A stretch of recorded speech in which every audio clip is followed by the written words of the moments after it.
2001 की एक ठंडी शाम थी। दिन ढलने लगा था। आसमान में काले बादल होने के कारण हर तरफ घनघोर अंधेरा दिखाई दे रहा था। विजय का दिल्ली में आज पहला दिन था। कोचिंग में एडमिशन तो हो गया था, लेकिन रहने के लिए कमरे का इंतजाम करने के लिए पूरा दिन दौड़ भाग में ही बीत गया था। बड़े शहर के अच्छे कॉलेज और कोचिंग में एडमिशन जितनी आसानी से मिल जाता है, बैचलर लड़कों को कमरा उतनी ही मुश्किल से मिल पाता है। विजय अभी रात बिताने के बारे में सोच ही रहा था कि अचानक एक बार फिर से जोरदार बिजली कड़कती है और विजय अपने ख्यालों से बाहर आ जाता है। वैसे तो दिल्ली में आमतौर पर हर तरफ भीड़ नजर आती है, लेकिन ये आउटर दिल्ली का इलाका था। जिस बस स्टॉप पर खड़ा वो बस आने का इंतजार कर रहा था, वहाँ आसपास कोई भी नजर नहीं आ रहा था। मौसम लगातार बिगड़ता जा रहा था और दूर दूर तक इंसान का कहीं कोई नाम और निशान नजर नहीं आ रहा था। अचानक ही विजय को अपने पीछे किसी के होने का एहसास होता है। विजय पलटकर देखता है तो पाता है वहाँ पर जीन्स और कुर्ती पहने एक लड़की खड़ी हुई है। विजय कुछ देर तो चुपचाप खड़ा हुआ बारिश की बूंद को निहारता रहता है, फिर लड़की की तरफ देख कर कहता है, इतनी रात को आपको अकेले नहीं निकलना चाहिए था। मौसम भी खराब है, आपको अपने घर से किसी को बुला लेना चाहिए था। बस तो पता नहीं मिलेगी या नहीं। विजय की बात करने पर लड़की भी एक नजर विजय की ओर देखती है और उसके बाद फिर से चुपचाप खड़े होकर सड़क की ओर देखने लगती है। विजय को लड़की का ये बिहेवियर थोड़ा अटपटा सा लग रहा था, इसलिए आगे कुछ भी कहे बिना विजय भी चुपचाप सड़क की तरफ देखने लगता है।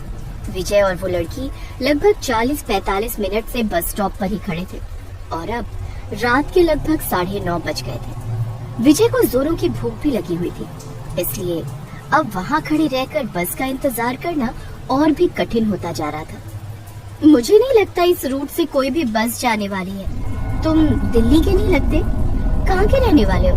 हाँ, मैं एक्चुअली जौनपुर से आया हूँ। यहाँ पर यूपीएससी की तैयारी करने के लिए कोचिंग में एडमिशन लिया है। फिलहाल रहने का इंतजाम नहीं हो पाया, इसलिए बस कमरे की तलाश में ही लौटते हुए देर हो गई। तो कहाँ जाओगे अब देखता हूँ, रेलवे स्टेशन के पास किसी लॉज में रुक जाऊंगा। तुम्हें रहने के लिए जगह की जरूरत है? वैसे मेरी सोसाइटी में फ्लैट खाली है, अगर तुम्हें जरूरत हो तो मैं हेल्प कर सकती हूँ। ओके, अब कहाँ रहती हैं आप? बस यहाँ से कुछ दूर पर मेरा फ्लैट है, मैं वहाँ रेंट पर रहती हूँ। आप चलिए, मैं आपको अपना फ्लैट दिखा देती हूँ। अब इतनी रात को चलना ठीक होगा क्या? आप मुझे एड्रेस दे दीजिए, मैं सुबह आता हूँ ना। ये दिल्ली है, यहाँ कभी रात नहीं होती। और तुम कौन सा लड़की हो जो घबरा रहे हो? वैसे भी यहाँ बस स्टॉप पर रात बिताना सेफ नहीं है। सामने ही कब्रिस्तान है। कई बार लोगों को पैरानॉर्मल एक्सपीरियंस हुए। भूतों पर तो विश्वास करते होंगे ना तुम? कभी महसूस किया है आधी रात को सन्नाटे के बीच किसी की प्रेजेंस को? क्या अभी ये भी कोई वक्त है मजाक का? विजय कुछ पल के लिए सोचता है और फिर लड़की के साथ चलने के लिए तैयार हो जाता है। तुम नजदीक में ही रहती हो, फिर आधी रात तक बस स्टॉप पर क्यों खड़ी थी? तुम तो आसानी से वॉक करके जा सकती थी ना। मैं बस अपनी सहेली का इंतजार कर रही थी, लेकिन लगता है अब वो नहीं आएगी। अपने बॉयफ्रेंड के साथ ही रुकेगी आज। वैसे भी मैं किसी से नहीं डरती। दिशा नाम है मेरा, बरेली की रहने वाली हूँ। कुछ दूर तक पैदल चलने के बाद विजय और दिशा एक पुरानी सी कॉलोनी के पास पहुँच गए थे। ये कोई सरकारी कॉलोनी नजर आ रही थी। कॉलोनी के एंट्रेंस पर एक लोहे का बड़ा सा दरवाजा था, जिसका पेंट जगह जगह से उखड़ा हुआ था।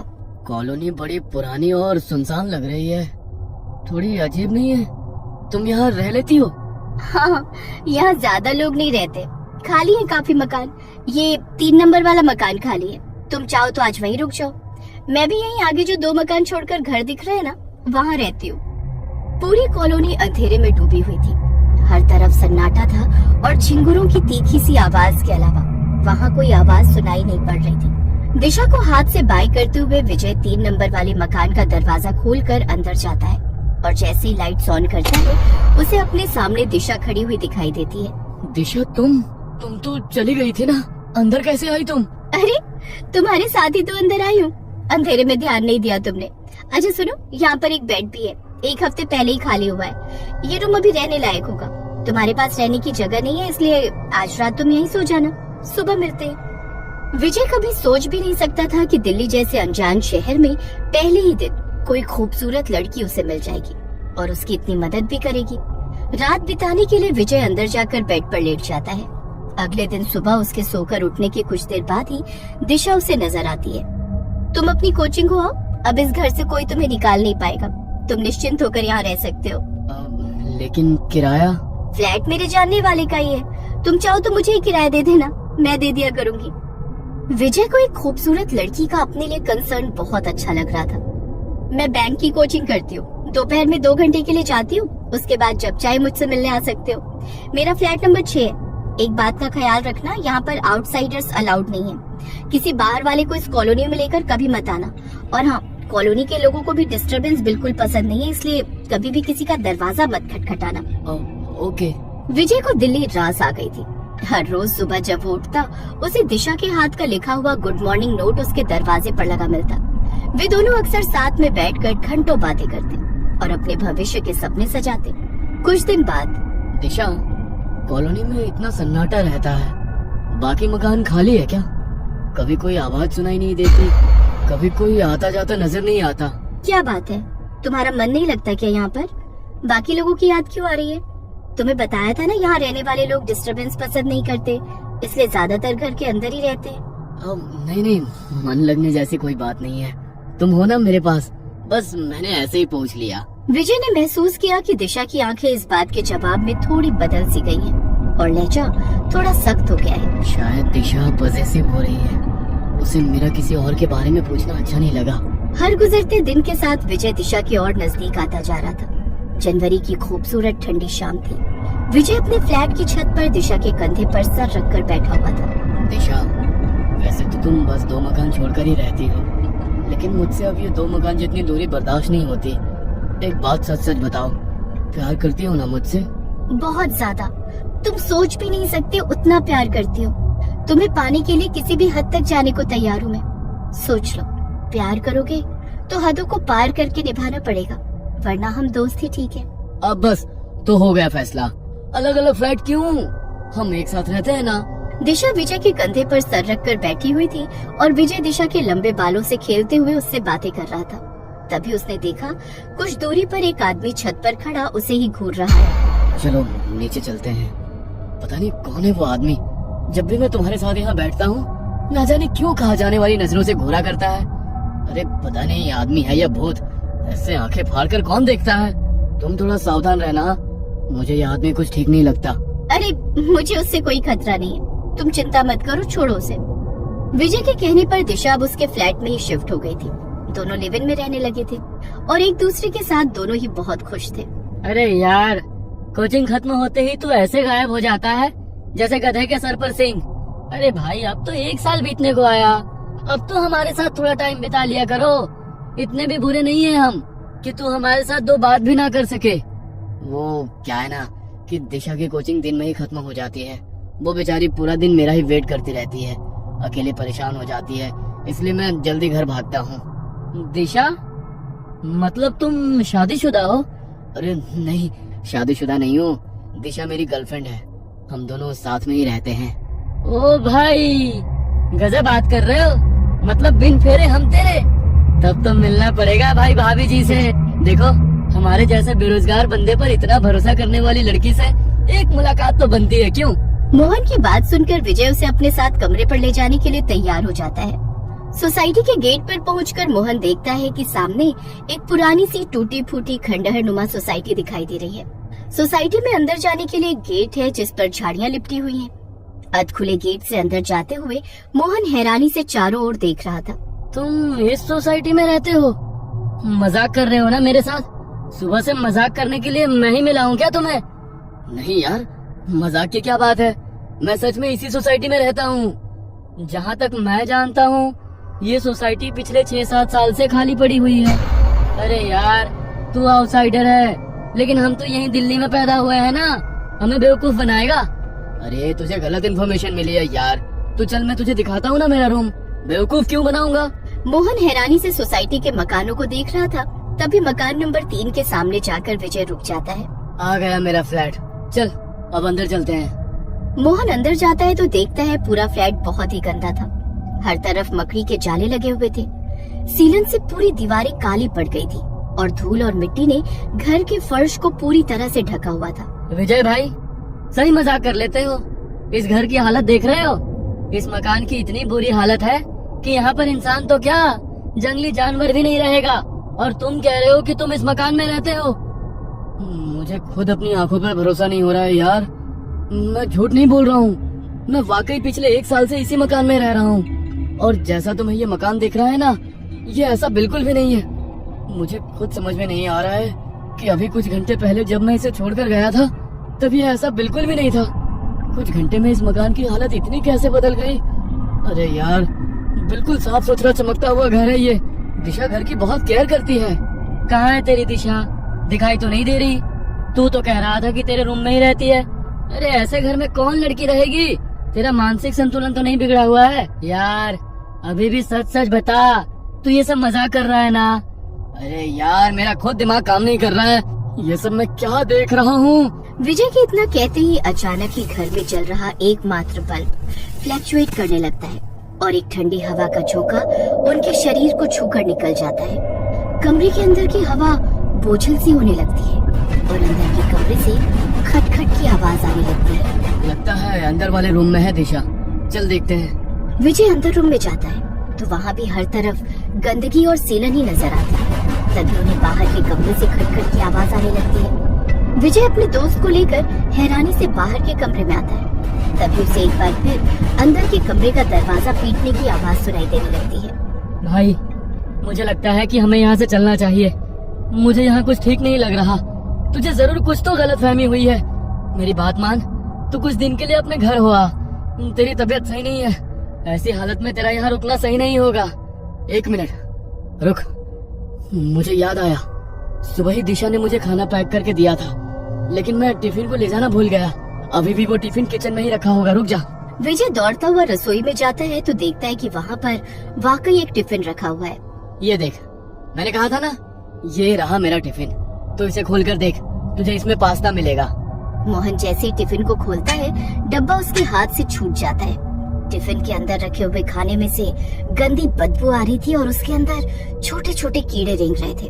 अच्छा चल, एक बार पड़ोसी से पूछ कर देखते हैं। विजय और मोहन बारी बारी से सारे मकानों पर जाते हैं, लेकिन सभी मकानों की हालत बिल्कुल एक जैसी थी। सभी मकान खाली थे और उनमें गंदगी के सिवा कुछ नजर नहीं आता था। अब मैं तुझे कैसे यकीन दिलाऊं? मैं झूठ नहीं बोल रहा हूँ। ये सब साजिश है मेरे खिलाफ। लेकिन मैं कोई बेवकूफ नहीं हूँ जो ऐसा ही फंस जाऊं। तू अभी रुक, वो सामने कॉलोनी दिखाई दे रही है ना, वहाँ पर एक आदमी रोज मेरी दिशा को घूर घूर कर देखता था। तू चल, वो बताएगा तब तो तू मानेगा ना कि दिशा और मैं इसी फ्लैट में रहते थे।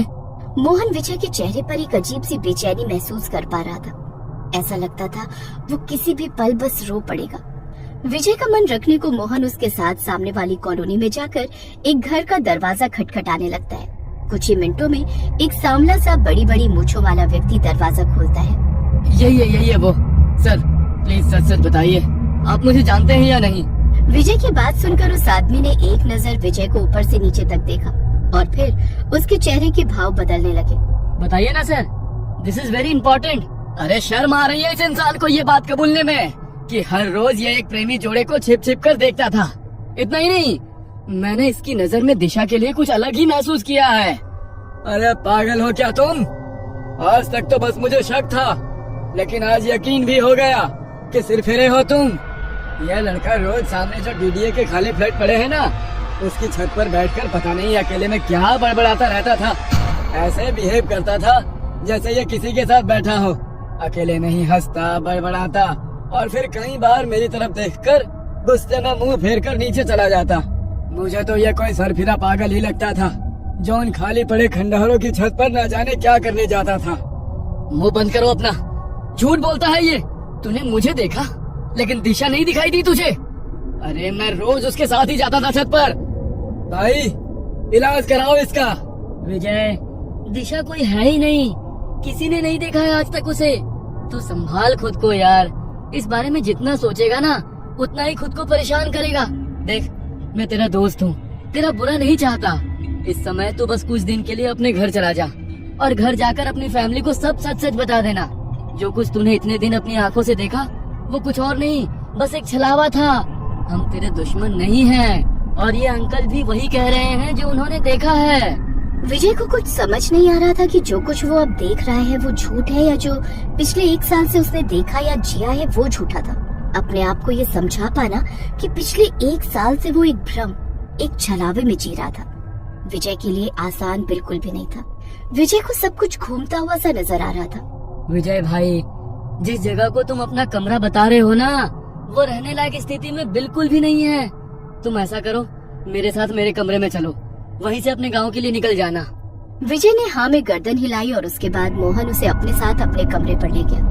अगले दिन सुबह ही मोहन ने उसे उसकी गांव जाने वाली बस में बिठा दिया था। मोहन अपने गांव जरूर आ गया था, लेकिन जैसे अपने आप को ही भूल गया था। वो हर समय बस अकेले में बैठा पेंसिल से एक चेहरा बनाने की नाकाम कोशिश करता रहता। विजय को अपने गांव लौटे 1 महीने का समय बीत गया था। घर में सभी लोग उसे समझा समझा कर थक गए थे कि दिशा बस उसके मन का वहम था और कुछ भी नहीं। लेकिन विजय उनकी बात मानने को तैयार नहीं था। ना तो अब उसका पढ़ाई में मन लगता था और ना ही वो किसी से बातचीत किया करता। इसी बीच एक सरकारी नौकरी में उसका चयन हो जाता है। विजय नौकरी ज्वाइन कर लेता है। काम के दबाव और गुजरते समय के साथ वो धीरे धीरे सामान्य होने लगता है। आज फिर 20 दिसंबर था, वही दिन जब पहली बार विजय दिशा से मिला था।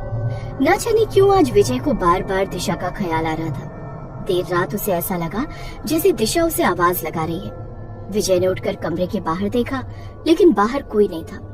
अचानक एक बार फिर उसे छत के ऊपर से दिशा की आवाज सुनाई देती है। विजय पागलों की तरह दौड़ते हुए छत पर पहुंचता है तो देखता है सामने दिशा खड़ी उसे देखकर मुस्कुरा रही है। विजय दौड़कर उसका हाथ थाम लेता है। तुम आ गई दिशा, मुझे पता था तुम हो।